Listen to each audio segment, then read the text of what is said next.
हाँ, चलिए हम लोग पिछले क्लास के बाद इस क्लास में देखेंगे केमिकल इक्विलिब्रियम। हम लोग बहुत सारा चीज़ थोड़ा सा हम लोग को आइडिया मिल चुका है कि केमिकल इक्विलिब्रियम होता क्या है। हम लोगों ने पिछले क्लास में रिवर्सिबल रिएक्शन में हम लोग देखे थे कि इक्विलिब्रियम जब अटेंड करता है कोई भी केमिकल रिएक्शन या रिवर्सिबल रिएक्शन, तो उसका रेट ऑफ फॉरवर्ड रिएक्शन और रेट ऑफ बैकवर्ड रिएक्शन दोनों बराबर हो जाता है। छोटा सा बात, पहले हम लोग रेट ऑफ रिएक्शन समझ लें, यानी हम लोग एक छोटे से में समझ लें rate of reaction.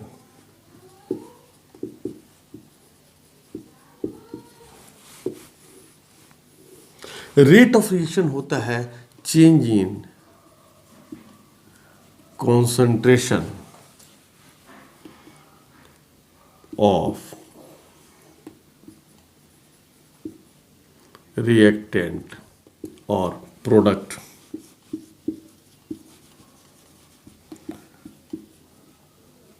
per unit time,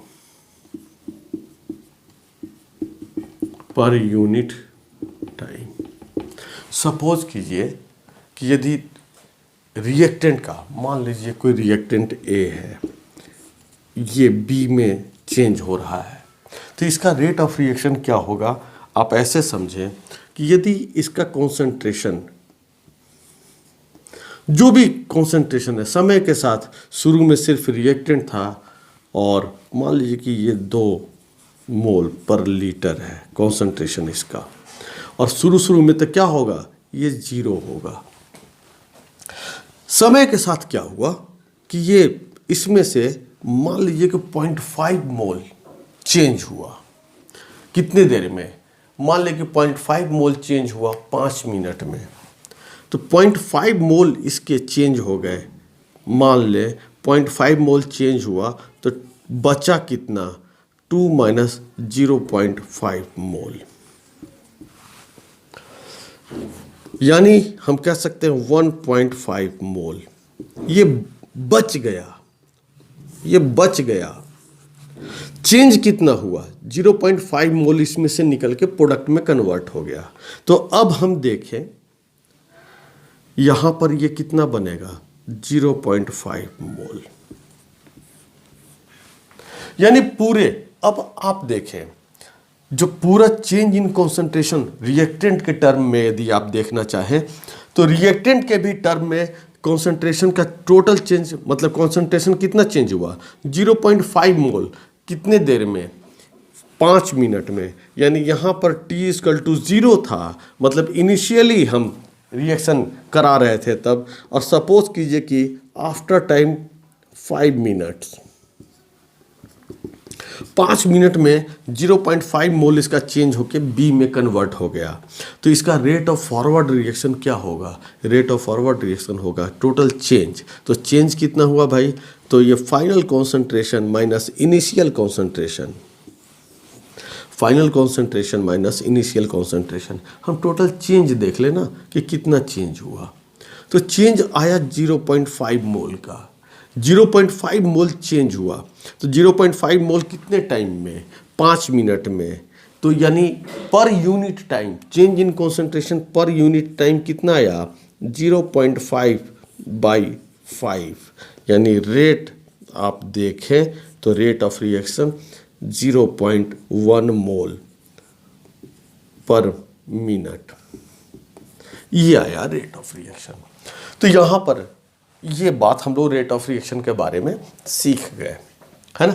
change in concentration per unit time, है ना। चलिए अब हम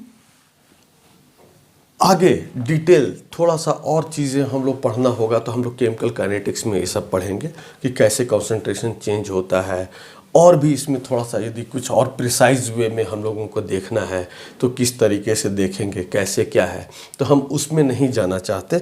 हम चाहते हैं कि आपको एक ऐसा चीज़ बताएं जो आपका काम चल जाए। फिलहाल रेट ऑफ रिएक्शन हम लोग को 12th में केमिकल काइनेटिक्स में पढ़ना होता है। कभी ज़रूरत पड़ा, बीच में यदि कभी ज़रूरत पड़ा तो उस पर भी हम एक वीडियो बना करके डाल देंगे। लेकिन फिलहाल अभी हम लोग इतना समझ लें कि change in concentration per unit time जो होता है that is the rate of reaction.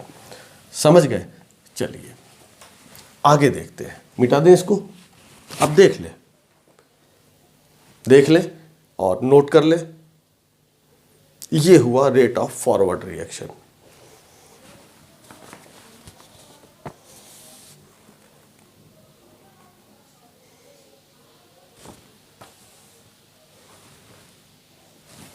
चलिए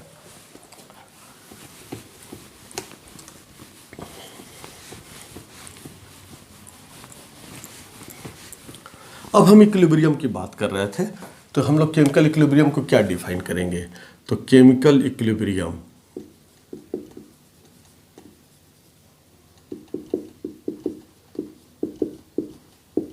को हम लोग आराम से डिफाइन कर सकते हैं। केमिकल इक्विलिब्रियम को हम लोग डिफाइन करें कि it is the state of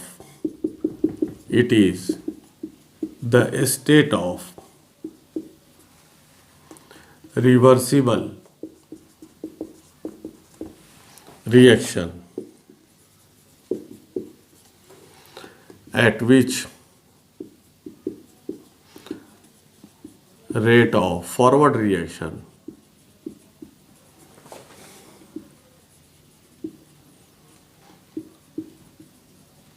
become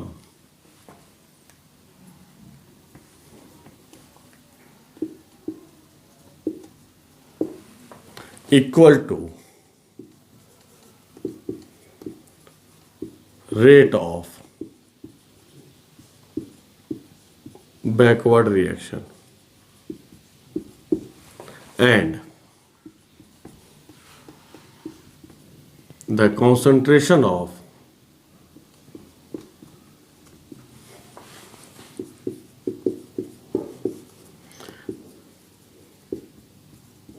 reactant and product become constant. Concentration जो है रिएक्टेंट और प्रोडक्ट का कॉन्सेंट्रेशन कांस्टेंट हो जाता है, रुक जाता है, उसका अब चेंजेस नहीं आते। हम लोग अब इस चीज़ को देखें, कोई एग्जांपल ले लें।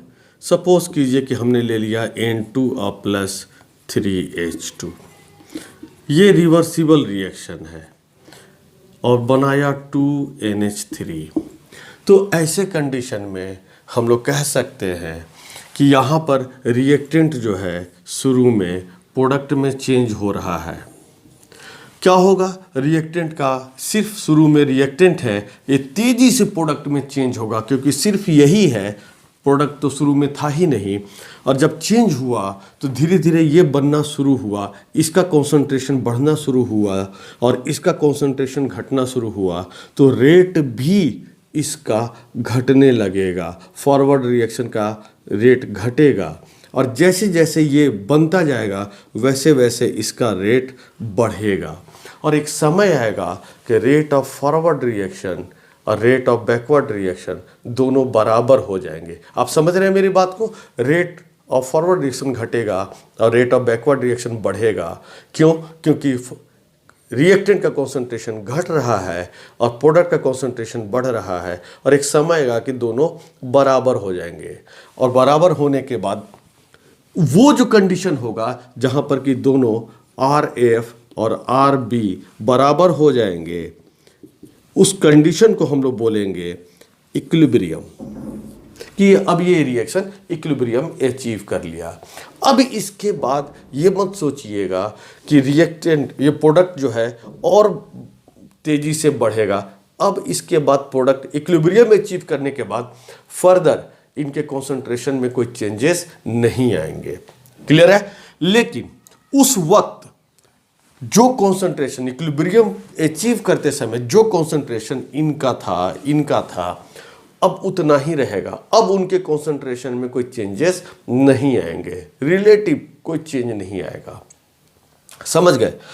ये इक्विलिब्रियम, बिल्कुल आप ये जान लें कि इक्विलिब्रियम पे कभी भी concentration of reactant and product बराबर नहीं होते, और यदि बराबर होता है तो वो एक कोइंसिडेंस है। समझ गए? बराबर होता है तो वो एक कोइंसिडेंस है, बराबर नहीं होता। बराबर होने का कोई शर्त नहीं है किसके बराबर होने का शर्त है? तो इनके रेट के बराबर होने का शर्त है। क्लियर है? आप चाहें तो जो हम बता रहे हैं वो कहीं अपने कॉपी में नोट कर लीजिएगा कि कॉन्सेंट्रेशन बराबर होने का शर्त बिल्कुल नहीं है। इक्विलिब्रियम पे कॉन्सेंट्रेशन बराबर हो ये कोई शर्त वहाँ है ही नहीं। यदि बराबर होता है तो वो एक कोइंसिडेंस है। एकदम दिमाग में इस चीज़ को रख लीजिए। आगे हम लोग देखते हैं, ठीक है। अब हम लोग आगे, जब इक्विलिब्रियम अचीव कर लेगा तो ऐसे टाइम में क्या होगा?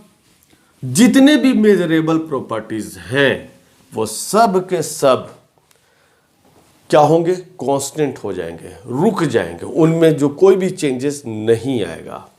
यानी अब आप कह सकते हैं कि सपोज कीजिए कि कोई ए है रिएक्टेंट और ये बी में कन्वर्ट हो रहा है। आपको समझा दें हम, ए जो है बी में कन्वर्ट हो रहा है। शुरू में ये ए ही, मतलब सिर्फ ए लेकर के हम शुरुआत किए थे और ये प्रोडक्ट है, ये रिएक्टेंट है और ये प्रोडक्ट है। सपोज करें रिएक्टेंट का कलर जो है वो वाइट है और प्रोडक्ट का कलर जो है रेड है। अब इसको आप ऐसे समझें,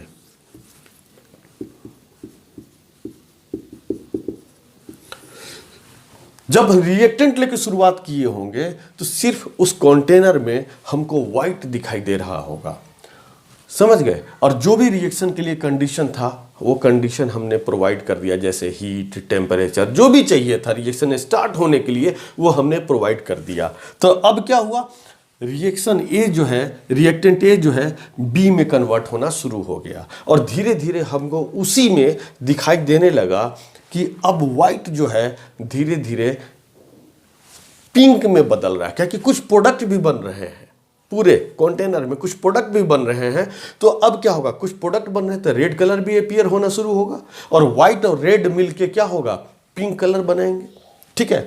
अब इसके बाद क्या होगा? धीरे धीरे हम देखेंगे कि रेड जो है, व्हाइट जो है रेड में कन्वर्ट होना शुरू हुआ और पिंक कलर बनना शुरू हुआ। शुरू में बहुत कम प्रोडक्ट बने होंगे तो बहुत हल्का पिंक होगा।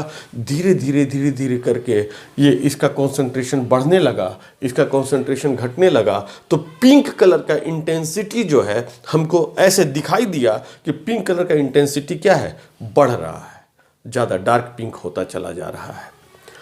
एक समय आया जहां पर कि रेट ऑफ फॉरवर्ड रिएक्शन और रेट ऑफ बैकवर्ड रिएक्शन दोनों बराबर हो गए। आरएफ और आरबी दोनों बराबर हो गए। आरएफ और आरबी दोनों जैसी बराबर हुए, इक्विलिब्रियम अचीव हो गया। अब इसके बाद हम देख रहे हैं कि अब पिंक कलर का जो इंटेंसिटी है अब चेंज नहीं हो रहा है। ये हमको मतलब हम ऐसे देख के बता सकते हैं। ये सब ऐसी चीज़ें हैं जिसको कि यदि कलर्ड है तो हम कलर देख के बता सकते हैं कि अब इंटेंसिटी चेंज नहीं हो रहा है। इसका मतलब कि रिएक्शन इक्विलिब्रियम अचीव कर गया। इसका मतलब क्या हुआ? इसका मतलब ये हुआ कि यदि सपोज कीजिए कि उस इक्विलिब्रियम पे रेट ऑफ फॉरवर्ड रिएक्शन मान ली कि 1 मोल पर मिनट था, तो रेट ऑफ बैकवर्ड रिएक्शन भी 1 मोल पर मिनट हो गया। यानी दोनों का जो चेंज होने का रेट था वो बराबर हो गया। तो अब क्या होगा? कांस्टेंट हो जाएगा, समझ गए। मतलब दोनों का कंसंट्रेशन क्या होगा? कांस्टेंट हो जाएगा। अब इसको हमको लगता है कि आप समझ गए होंगे। नहीं समझे होंगे तो फिर हम एक और एग्जांपल से आपको समझाएंगे। यानी at equilibrium all the measurable properties, at equilibrium all the measurable properties remain constant या बिकम कांस्टेंट, समझ गए। चाहे वो कलर हो, डेंसिटी हो, प्रेशर हो, कंसंट्रेशन हो, वो सारे जितने भी हम चीज़ों को मेज़र कर सकते हैं इस कंटेनर में, वो सब के सब कांस्टेंट हो जाएंगे। यानी हमको देखने से लगेगा कि रुक गया है रिएक्शन, एक्चुअली रुकता नहीं है। हमने क्या कहा? रेट ऑफ फॉरवर्ड रिएक्शन और rate of backward reaction become equal. इस बात को दिमाग में एकदम धंसा लीजिए, जिसको कि आपको बहुत ज़्यादा ध्यान देने की ज़रूरत है कि rate of forward reaction, rate of backward reaction दोनों इक्वल होते हैं, लेकिन रिएक्शन रुकता नहीं है। रिएक्शन रुकता नहीं है। देखने से लगता है रुक गया, लेकिन रुकता नहीं है, वो डायनेमिक कंडीशन है। यानी एक चीज़ और जान लें, equilibrium is the dynamic condition.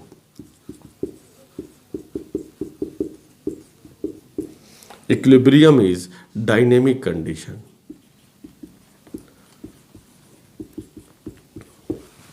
Dynamic condition क्यों डायनेमिक कंडीशन में है? Because rate reaction is not ceased, मैंने रिएक्शन रुकता नहीं है, reaction is not get stopped, stop नहीं होता है, बस खाली रेट बराबर हो जाता है, इसलिए वो दिखाई देता है कि रुक गया है। समझ गए? अब हम एक बात करें, यानी हम डायनेमिक कंडीशन है, यानी R F become equal to R B, इसलिए डायनेमिक कंडीशन है, रुका नहीं है रिएक्शन। अब एक छोटा सा एग्जांपल लेते हैं समझाने के लिए आपको, जो बहुत ज़रूरी है। किताबों में या इतना लाइन बोल देने से काम चल जाता है, लेकिन हम आपको समझाने के लिए बता रहे हैं। सपोज कीजिए, हालांकि इसको आप देख लीजिए और आप ऐसा कीजिए कि हम आपको समझाने के लिए एक चीज़ हम करते हैं, एक साइड में आपको शायद दिखाई दे रहा होगा।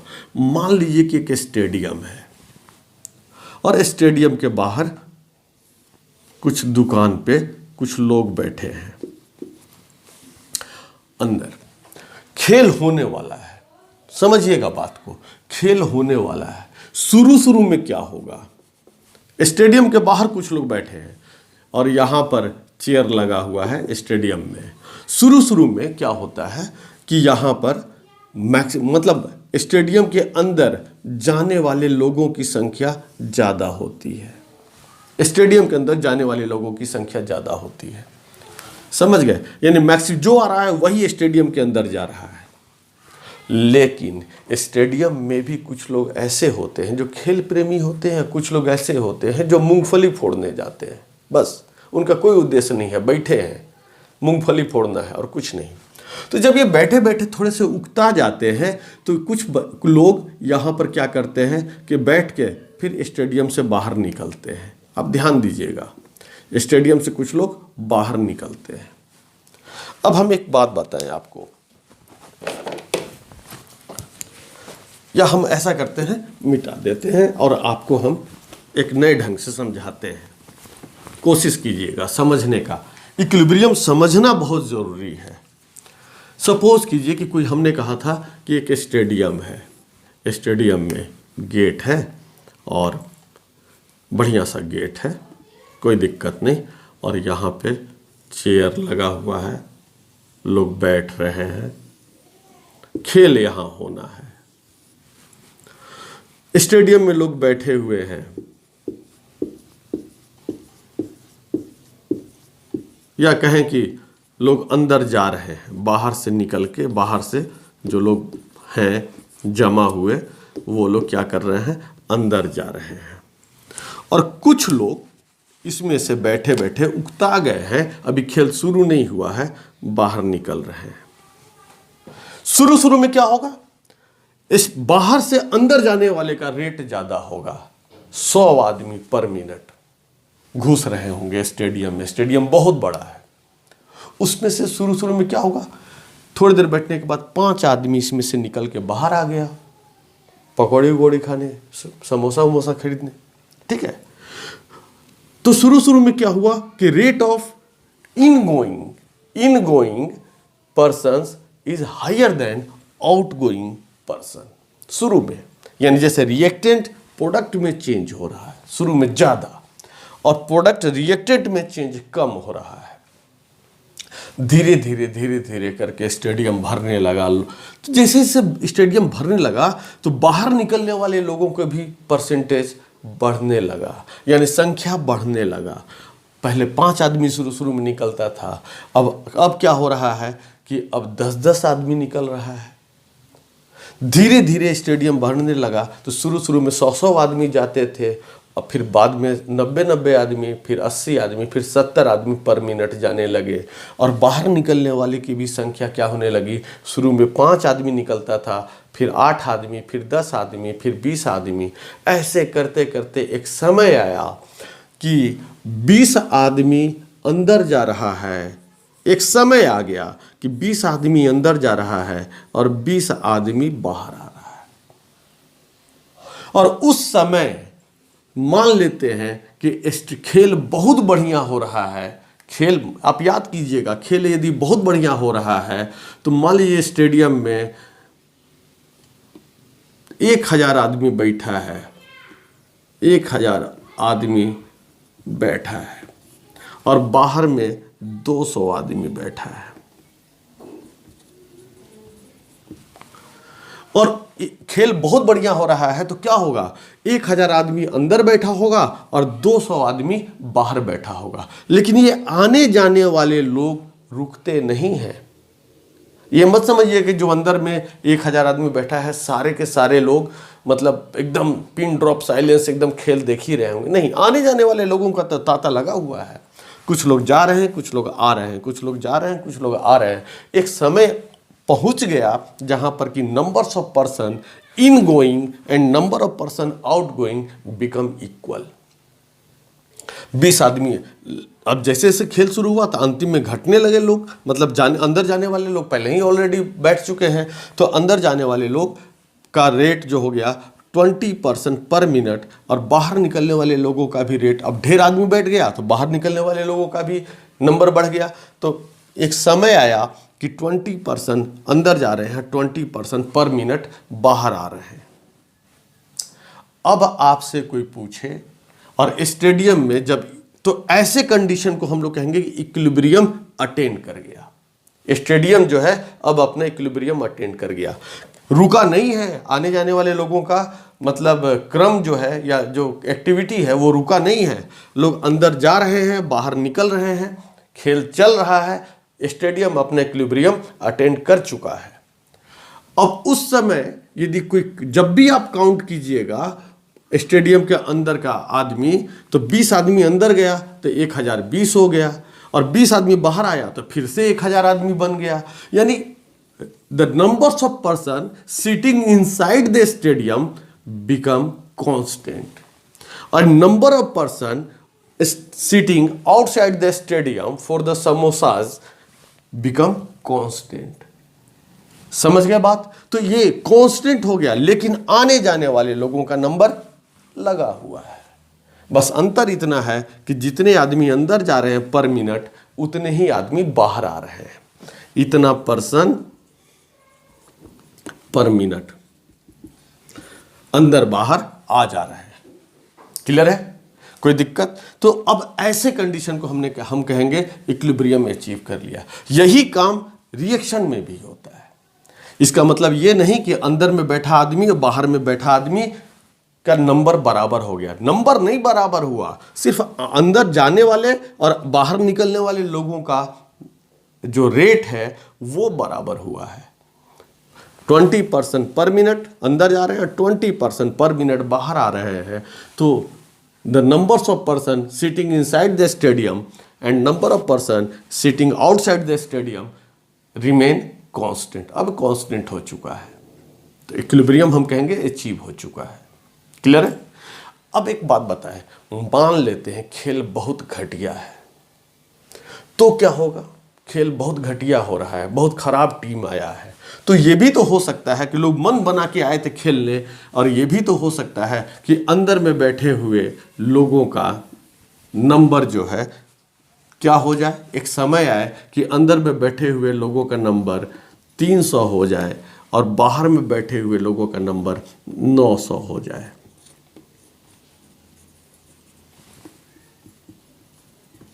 और तब इक्विलिब्रियम अचीव हो जाए। यदि खेल घटिया है तो क्या होगा? लोग खेल देखेंगे, पसंद नहीं आएगा तो मैक्सिमम लोग बाहर रहेंगे, बहुत कम लोग अंदर रहेंगे। तो लेकिन फिर भी हो सकता है उस समय इक्विलिब्रियम अचीव हो जाए, और हो सकता है कि 15 आदमी अंदर जा रहा है, 15 आदमी बाहर आ रहा है। इक्विलिब्रियम दो तरह से, मतलब ये भी हो सकता है खेल बढ़िया है तो मैक्सिमम आदमी अंदर, बहुत थोड़े से आदमी बाहर। खेल बहुत घटिया है तो इक्विलिब्रियम अचीव हो उस समय मैक्सिमम आदमी बाहर और बहुत थोड़े से आदमी अंदर हो। ये दोनों ही कंडीशन में इक्विलिब्रियम अचीव हो सकता है। समझ गए? ये बिल्कुल मत सोचिएगा कि अंदर बैठे हुए आदमी और बाहर बैठा हुआ आदमी का नंबर बराबर होगा, बराबर नहीं होगा। बस बराबर क्या होगा? अंदर जाने वाले और बाहर निकलने वाले लोगों का रेट बराबर होगा। अंदर आदमी और बाहर आदमी कितना है डिपेंड करेगा the nature of game, game के नेचर पे डिपेंड करता है कि गेम का नेचर कैसा है। समझ गए बात को? तो इसी तरीके से केमिकल रिएक्शन में भी होता है कि रिएक्टेंट का कॉन्सेंट्रेशन और प्रोडक्ट का कॉन्सेंट्रेशन कांस्टेंट हो जाता है, इक्वल होगा ऐसा कोई ज़रूरी नहीं है। यदि रिएक्शन का नेचर यदि ऐसा है कि मैक्सिमम प्रोडक्ट बन जाए, यानी मैक्सिमम रिएक्टेंट प्रोडक्ट में कन्वर्ट हो जाए, मतलब 80% प्रोडक्ट हो, जब इक्विलिब्रियम अचीव हो तो 80% प्रोडक्ट हो और 20% रिएक्टेंट हो, तो भी इक्विलिब्रियम में अचीव हो सकता है। या तो ये भी हो सकता है कि 80% रिएक्टेंट हो, 20% प्रोडक्ट हो, तब भी इक्विलिब्रियम में अचीव हो सकता है। या ये भी कंडीशन आ सकता है कि दोनों बराबर हो जाए, लेकिन बराबर होना कोई उनका बहुत नेसेसरी या अनिवार्य कंडीशन नहीं है। इक्विलिब्रियम पे कॉन्सेंट्रेशन बराबर होगा रिएक्टेंट और प्रोडक्ट का, ये कोई अनिवार्य कंडीशन नहीं है। बस इक्विलिब्रियम पे रेट क्या होगा, rate of conversion of reactant into product and rate of conversion of product into reactant will become equal, ये बराबर होगा। ये ज़्यादा इंपॉर्टेंट बात है, हमें अंदाजा है कि आप इसको समझ गए होंगे। क्लियर है? चलिए नेक्स्ट देखते हैं हम लोग।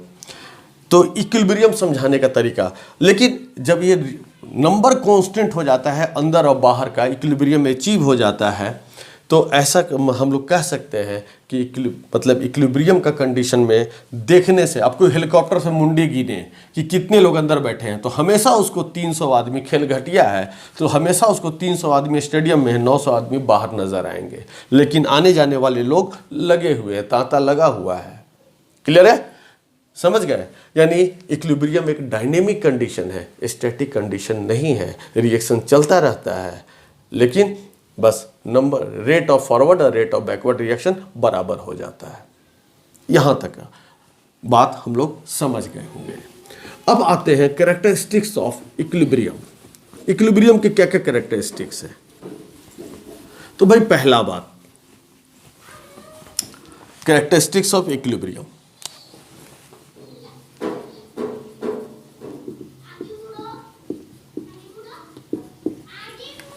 बढ़िया से लिख दें थोड़ा।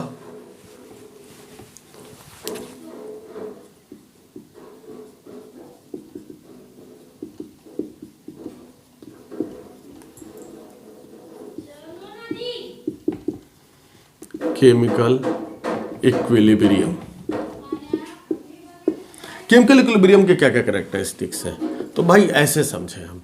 सबसे पहला बात कि at equilibrium rate of forward reaction and rate of backward reaction become equal. Equilibrium पे, at equilibrium RF become equal to RB। दूसरा बात, all the measurable properties of the reaction, all the measurable properties, all the जिसको हम major कर सकते हैं,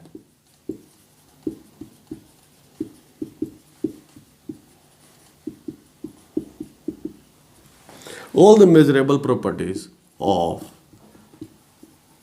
the reaction become constant. Constant हो जाता है। मेजरेबल प्रॉपर्टीज क्या क्या हो सकते हैं? For example concentration, pressure, density, colour etcetera. ये सब के सब, कलर, टेम्परेचर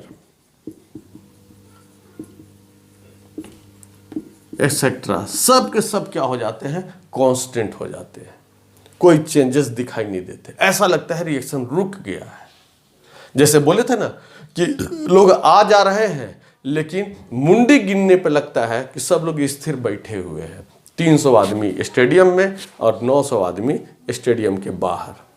खेल घटिया है तब, और खेल बहुत बढ़िया है तब पता चला कि 1000 आदमी स्टेडियम में, 200 आदमी बाहर, लेकिन लोग आ जा रहे हैं।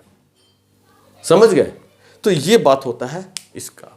दूसरा बात समझ के बाद, नेक्स्ट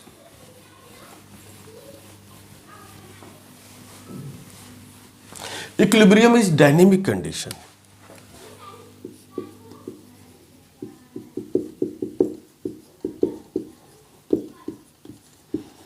डायनेमिक कंडीशन ये हमेशा मतलब वो रुका हुआ नहीं है, रिएक्शन रिएक्शन हो रहा है। तीसरा मतलब नेक्स्ट आगे वाला बात हम देखें, equilibrium can be achieve by any direction. सुनिए पूरा बात, equilibrium can be achieve by any direction, यानी equilibrium can be achieve by any direction. इसका मतलब क्या हुआ, मान लेते हैं कि हमने लिया था N2 प्लस 3H2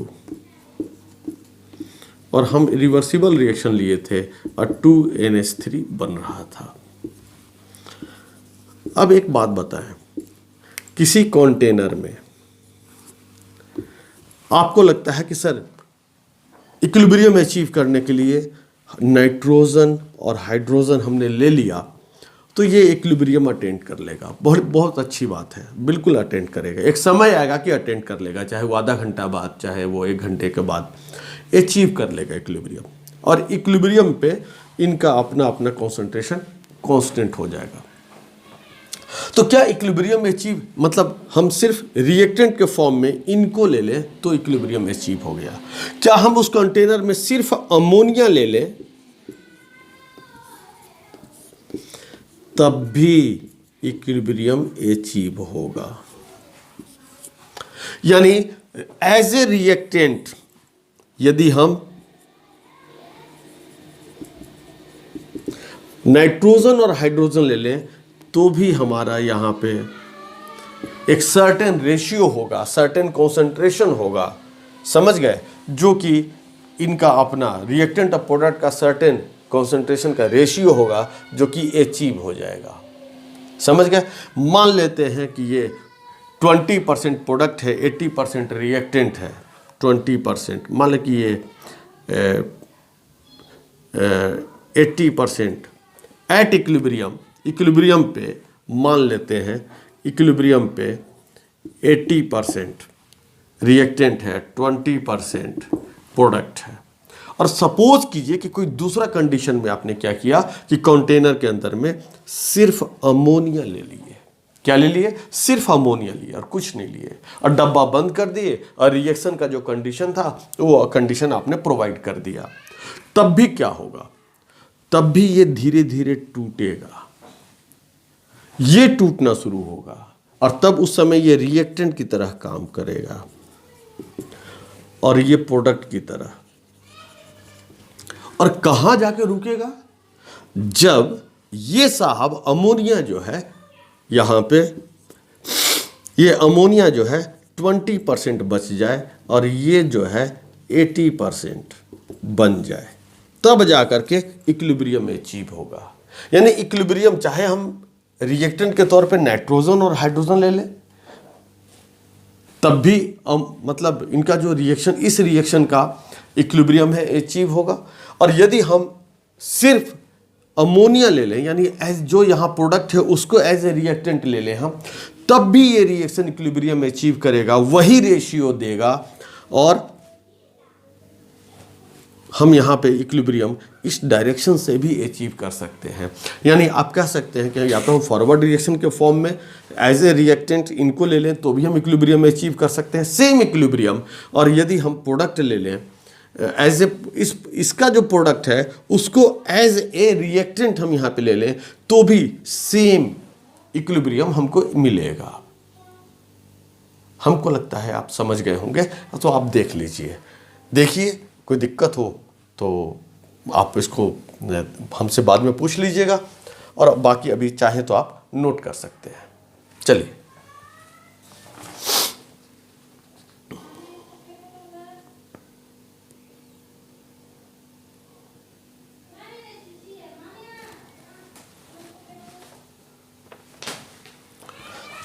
चलिए नेक्स्ट हम देखें,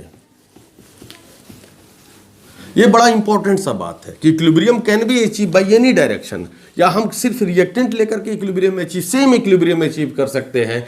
और यदि हम जिसको हम पहला रिएक्शन में प्रोडक्ट लिए हैं उसको हम खाली ले लें एज ए रिएक्टेंट, तो भी हम सेम इक्विलिब्रियम अचीव कर सकते हैं, कोई दिक्कत नहीं। हम इक्विलिब्रियम कहीं से भी, मतलब वो पहुंच के फाइनली वो टूट फूट के उतना ही रेशियो बनाएगा, सेम कंडीशन हो तो। अब एक बात बताएं, इक्विलिब्रियम जो है, इक्विलिब्रियम यानी जिस कंडीशन में हमने इक्विलिब्रियम अचीव करवाया है, जितना टेम्परेचर, जितना प्रेशर, जितना वॉल्यूम कंटेनर का, जितना कॉन्सेंट्रेशन लेकर के, ये सारे कंडीशन लेकर के हम एक पार्टिकुलर रिएक्शन को हम इक्विलिब्रियम एस्टेब्लिश कराए हैं। मान लो इक्विलिब्रियम एस्टेब्लिश हो गया, यदि उनमें से किसी एक भी कंडीशन को हम चेंज कर दें, हम एक भी कंडीशन को बदल दें, तो इक्विलिब्रियम नए ढंग से अपने आप को शिफ्ट करेगा, नए ढंग से अपने आप को शिफ्ट करेगा। सपोज कीजिए कि हमने इक्विलिब्रियम जो है, सपोज कीजिए कि हम 2 मोल, मतलब इक्विलिब्रियम पे मान लेते हैं कि इक्विलिब्रियम कोई है, जैसे हमने ले लिया N2 + 3H2 और ये बनाया 2NH3, कोई एक कंडीशन था, कोई कॉन्स्टेंट। इनमें से हम क्या किए कि कुछ हम नाइट्रोजन ऊपर से डाल दिए, नाइट्रोजन बाहर से डाल दिए। तो इसका मतलब क्या हुआ कि नाइट्रोजन का कॉन्सेंट्रेशन हमने ये आराम से इक्विलिब्रियम में अचीव कर चुका है, और तब जब इक्विलिब्रियम में अचीव कर चुका है तब हम क्या किए कि इसको छेड़ दिए। छेड़े कैसे? थोड़ा सा नाइट्रोजन डाल दिए एक्स्ट्रा, रेशियो गड़बड़ा गया। अब ये साहब क्या करेंगे, अपने आप को नए ढंग से इस तरीके से रिएक्शन को शिफ्ट करेंगे कि एक नया स्टेट ऑफ इक्विलिब्रियम अचीव हो, यानी रेशियो वही रहे। जैसे मान लें कि हमने कहा था ना कि ये 80%, ये दोनों मिला के 80% था और ये 20% था, तो ये अब नए ढंग से हम नाइट्रोजन इसमें डाल दिए, रिएक्टेंट डाल दिए, थोड़ा और मिला दिए, तो ये इस तरीके से अपने आप को शिफ्ट करता है कि रेशियो फिर से वही हो जाए, ये 20%, ये 80%। समझ रहे हैं बात को? तो इस तरीके से यदि हम कहीं से भी कोई भी एक रिएक्शन कंडीशन में हम बदलाव लाते हैं, तो इक्विलिब्रियम अपने आप को नए ढंग से एक पार्टिकुलर डायरेक्शन, नए ढंग से अपने आप को शिफ्ट करता है ताकि अपने नए इक्विलिब्रियम को अचीव कर सके। यानी अब जो नया इक्विलिब्रियम होगा उस समय इनका कॉन्सेंट्रेशन कुछ और होगा, क्या कि हम नाइट्रोजन डाल दिए हैं एक्स्ट्रा या हाइड्रोजन डाल दें एक्स्ट्रा, तो नए ढंग से अपने आप को शिफ्ट करेगा ताकि रेशियो इनका वही रहे। क्लियर है? तीसरा बात, कहीं कहीं रिएक्शन में हम कैटलिस्ट यूटिलाइज करते हैं। कैटलिस्ट रिएक्शन के रेट को बढ़ा देता है। कैटलिस्ट क्या काम करता है? रेट ऑफ रिएक्शन को बढ़ा देता है। तो कैटलिस्ट का यूटिलाइजेशन जो है, कैटलिस्ट कुछ नहीं करता है, रिएक्शन को इधर इक्विलिब्रियम को डिस्टर्ब नहीं करता है। बस कैटलिस्ट का काम क्या है कि जितना रेट से वो फॉरवर्ड रिएक्शन को बढ़ाता है उतना ही रेट से बैकवर्ड रिएक्शन को भी बढ़ाता है। यानी कैटलिस्ट जो है रेट ऑफ फॉरवर्ड रिएक्शन और रेट ऑफ बैकवर्ड रिएक्शन दोनों को बराबर रेशियो से इन्हेंस कर देता है, बढ़ा देता है। तो उससे क्या होता है, रेशियो गड़बड़ाता नहीं है, बस इक्विलिब्रियम जल्दी अचीव होता है। सपोज कीजिए कि कैटलिस्ट के एब्सेंस में यदि सपोज करें कि इक्विलिब्रियम को अचीव करने में 1 घंटा लगता है, मैंने कैटलिस्ट हम नहीं लेते हैं तो इक्विलिब्रियम को अचीव करने में 1 घंटा लगता है, तो यदि हम कैटलिस्ट ले लें तो इक्विलिब्रियम को अचीव करने में हो सकता है 15 मिनट में इक्विलिब्रियम अचीव हो जाए, वही इक्विलिब्रियम 15 मिनट में अचीव हो जाए। तो इसी को कहते हैं कि कैटलिस्ट जो है इक्विलिब्रियम को डिस्टर्ब नहीं करता, बस इसके रेट को, रेट ऑफ फॉरवर्ड रिएक्शन और रेट ऑफ बैकवर्ड रिएक्शन को सेम रेशियो से इन्हेंस कर देता है, बढ़ा देता है, जिससे कि इक्विलिब्रियम जल्दी अचीव हो जाता है। आई होप कि आप समझ गए होंगे यहाँ तक की बातें। क्लियर है? चलिए, ओके।